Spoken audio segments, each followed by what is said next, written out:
Hola, hola, bienvenidos a Big Left. Hoy quiero hablarles de algo que para mí es importantísimo, por lo menos para mí y espero que para ustedes también. Estamos dentro, en este momento en el mundo existe una torre de Babel, una torre de Babel, una confusión. Cada persona es una religión, una ideología, un gusto. Estamos en una dispersión.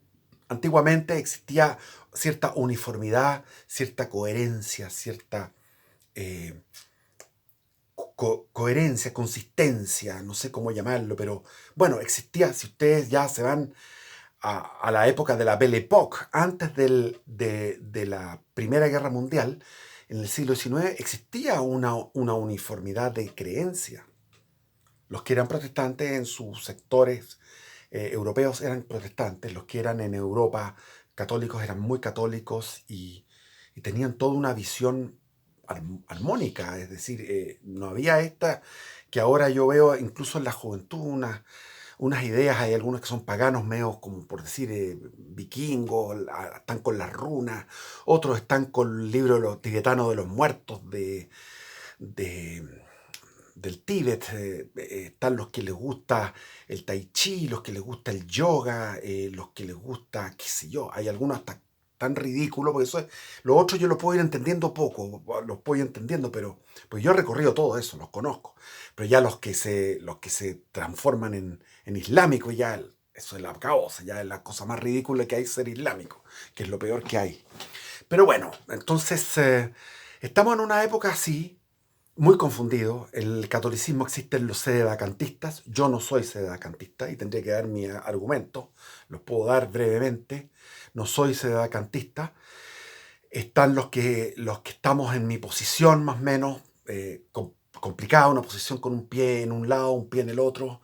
Y están los otros que están derechamente en una iglesia que no es la iglesia de Jesucristo, que es la iglesia de Bergoglio y compañía. Y ahí hay muchos obispos y sacerdotes, etcétera.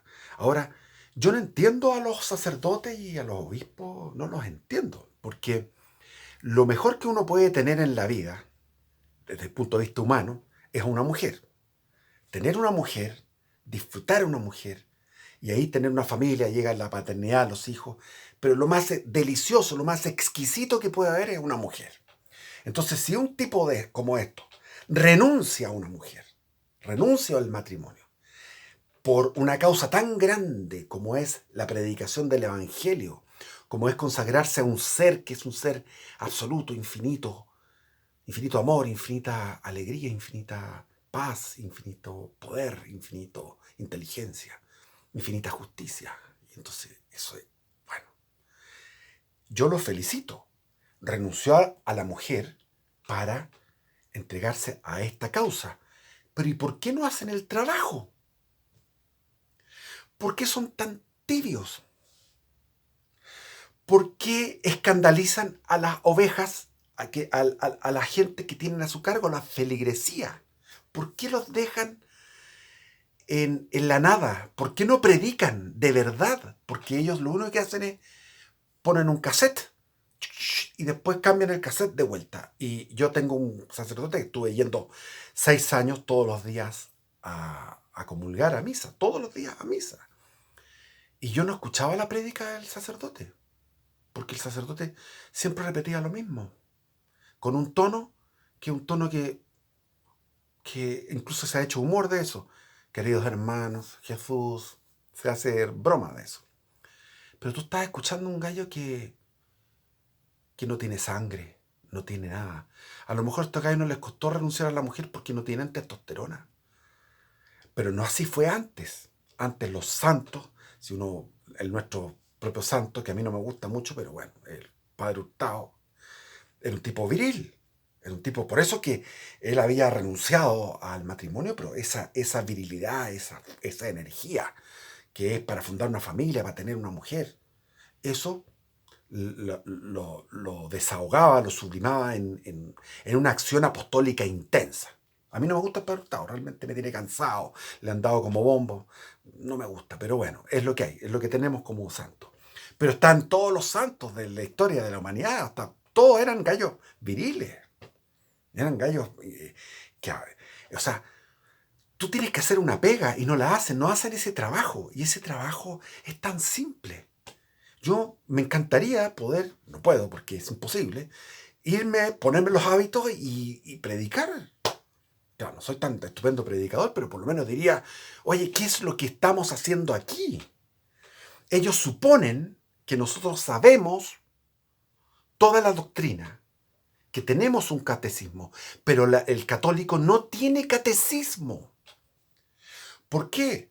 Yo cuando hice la primera comunión no me enseñaron nada, tuve que aprenderlo por mi cuenta, como autodidacta. Entonces todos mis compañeros de colegio que fueron a comulgar quedaron igual que yo, con la diferencia que yo después tuve una conversión religiosa, una experiencia mística y me dediqué a leer la Biblia.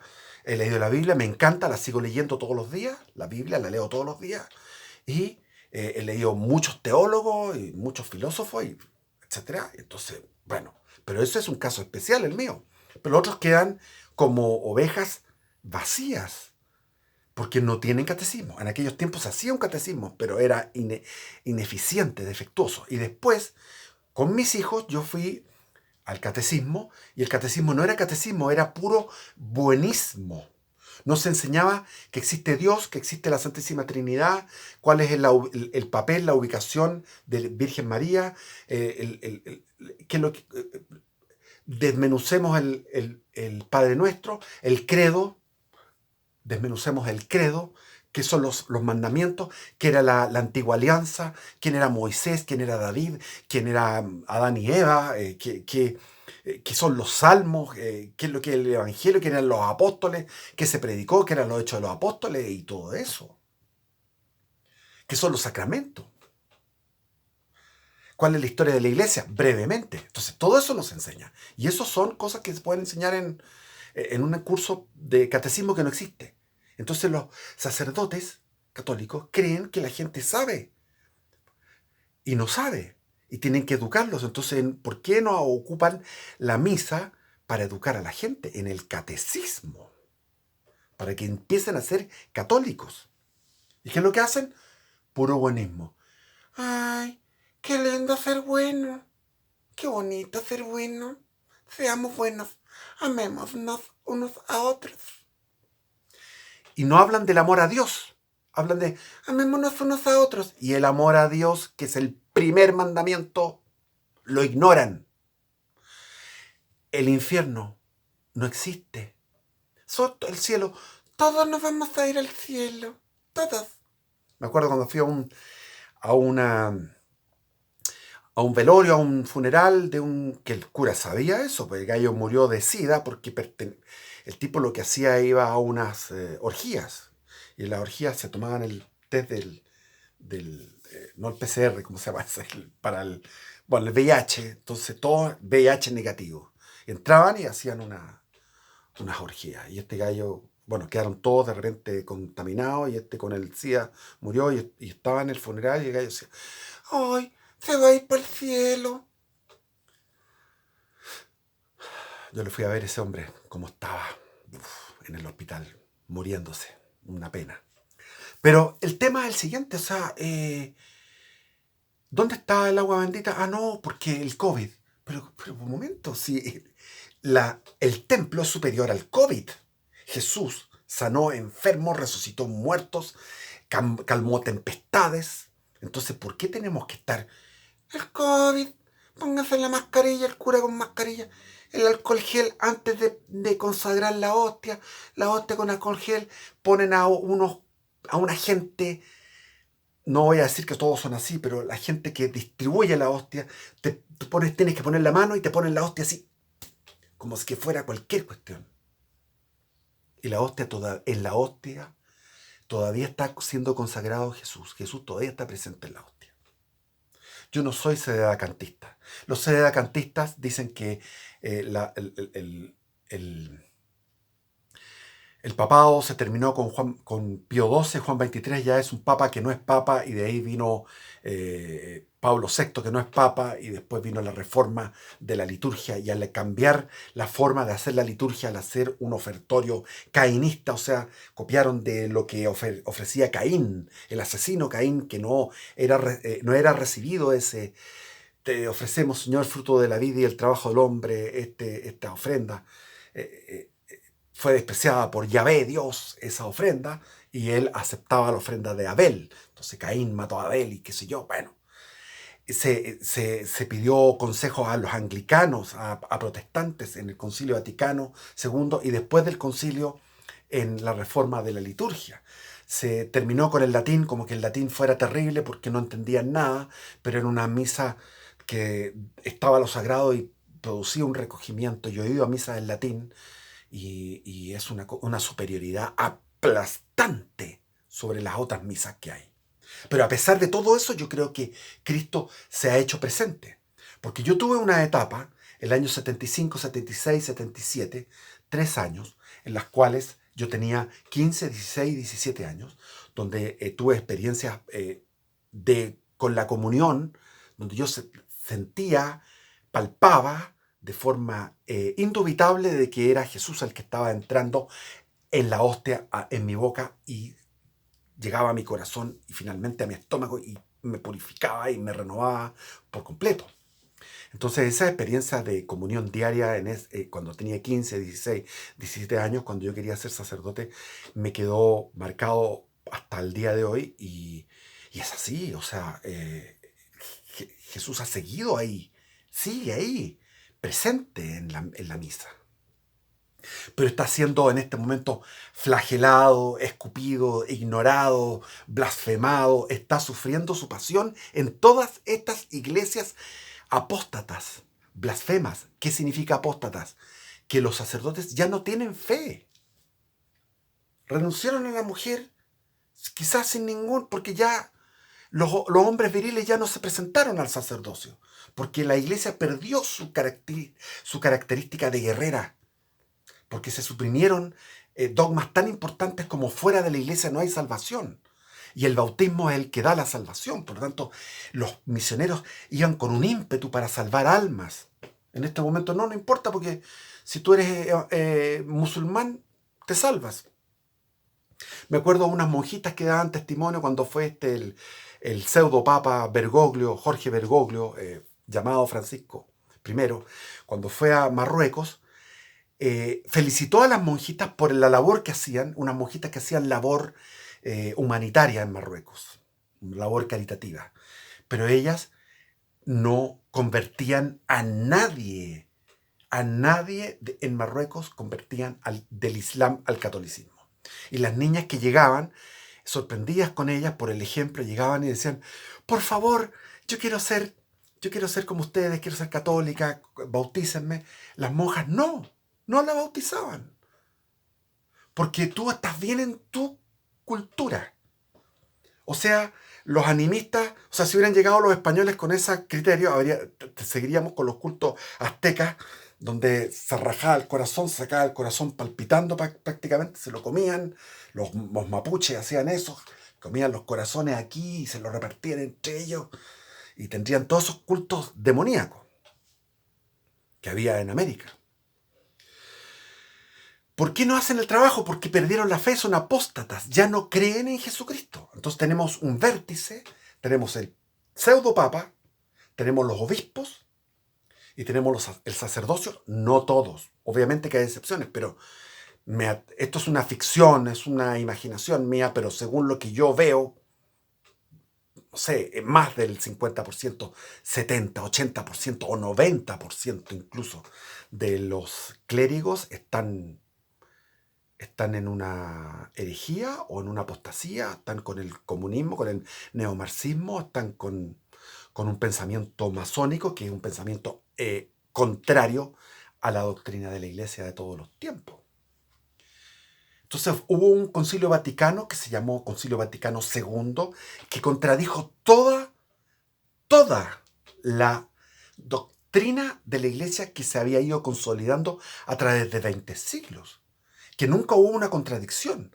La doctrina católica, la doctrina cristiana católica, porque hay que entender que la palabra católica se usó por primera vez en el año 110 por Ignacio de Antioquía, que era discípulo de Juan Evangelista.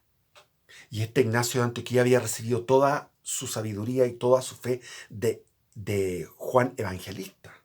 Y él, los romanos lo condenaron a muerte y se fue en un barco con otros condenados hacia Roma al Circus Maximum, donde lo iban a comer los leones. Y él sabía que iba a ser comido por los leones y escribía sus cartas. Y en una de esas cartas dice: nosotros somos católicos, porque somos universales. Católicos. Lo dice antes de ir al martirio. Año 110.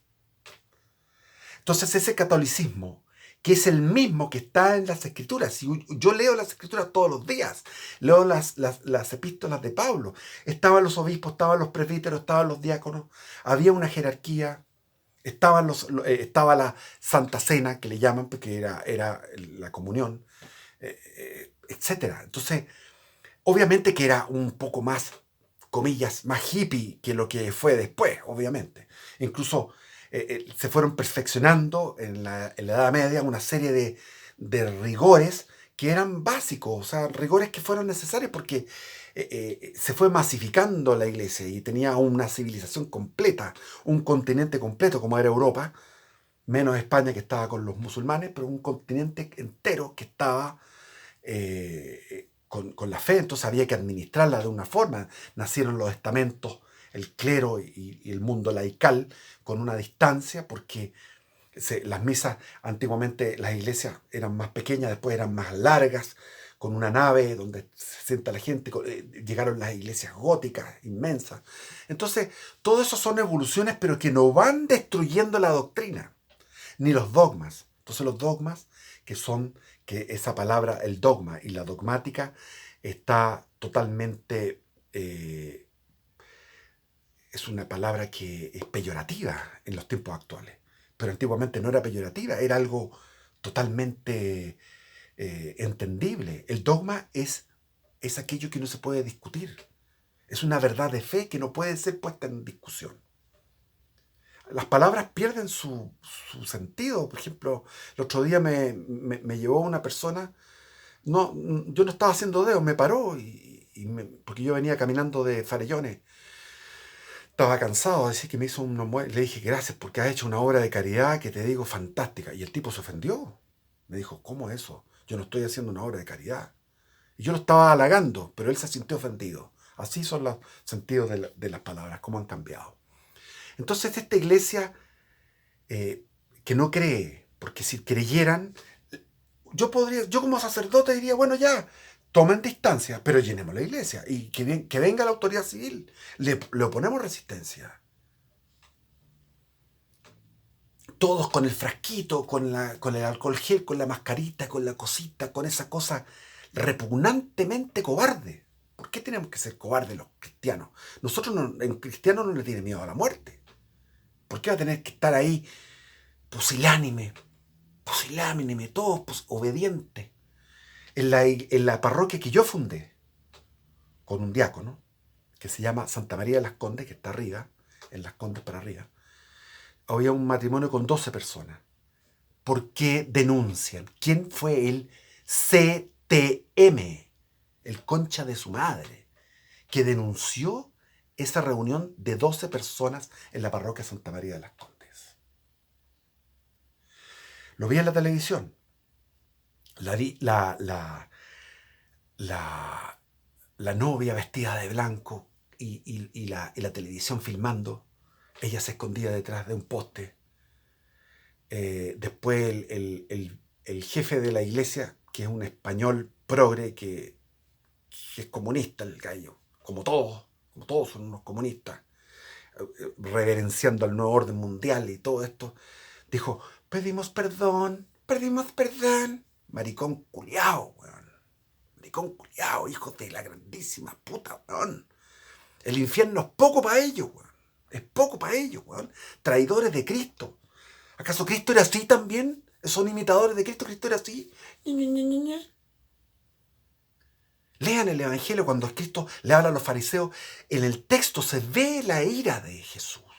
Ustedes, fariseos, sepulcros blanqueados. Nada que ver con las películas. Ustedes que no. Ustedes, viril. Por eso que lo mandaron crucificar. Qué hijos de la grandísima. Y después Lavín, le entrevistaban a Lavín, el alcalde de Las Condes. Yo he hablado muy claramente que hay que respetar las normas sanitarias. Hijo de puta, weón. Lavín, weón. Qué tipo más repelente, weón. Lavín, qué asco, weón.